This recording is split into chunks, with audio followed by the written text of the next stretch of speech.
पित्रो गति भूयः अहम पुत्रो धर्मनिष्ठम यस्यम यशो न कीर्तिनाम। अगर पुत्र होकर मैंने पिता के सेवा करते हुए उनके दुख को दूर न किया तो मेरी कीर्ति नष्ट हो जाएगी और मेरा अपयश हो जाएगा संसार में। इसलिए हे भक्ति माता, मैं तुम्हारी शरण आया था पर तुम दुखी हो, इसीलिए पहले मैं तुम्हें सुखी करूंगा, क्योंकि मेरे अकेले का नहीं, पूरे ब्रह्मांड में न जाने कितने पुत्रों के ऊपर माता पिता का ऋण है और वो ऋण तब ही चुकेगा जब औलाद भगत बन जाएगी, भक्ति के शरण जाएगी।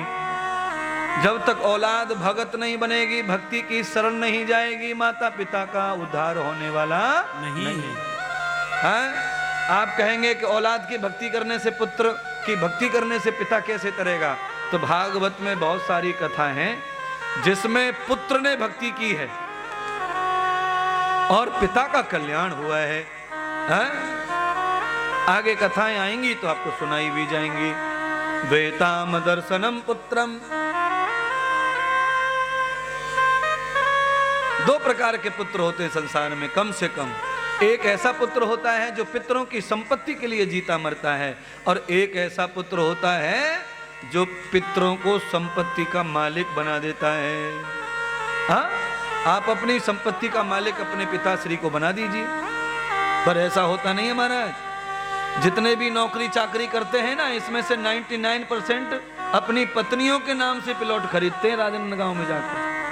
पिता के नाम से किसी को भी स्टाम्प मिलते नहीं, पटवारी पैसे, एसडीएम पैसे, तहसीलदार से। पत्नी के नाम से बोलते हैं घर पे आके कि छूट मिले, 10% छूट है स्टाम्प में। तो हमने कहा पत्नी के नाम पे छूट नहीं है, गधे की औलाद, माँ के नाम पे छूट है। लेडीज को छूट होती है, वो पत्नी के नाम पे छूट थोड़ी है। जब लेडीज को छूट है तो माँ बैठी है ना, माँ के नाम से संपत्ति खरीदने से संपत्ति में वृद्धि होगी। क्यों? पत्नी से आशीर्वाद कभी नहीं मिलता, माँ रोज आशीर्वाद देवे। नाराज मत हो जाना बहनों, अगर तुम किसी की पत्नी है तो माँ भी तो है।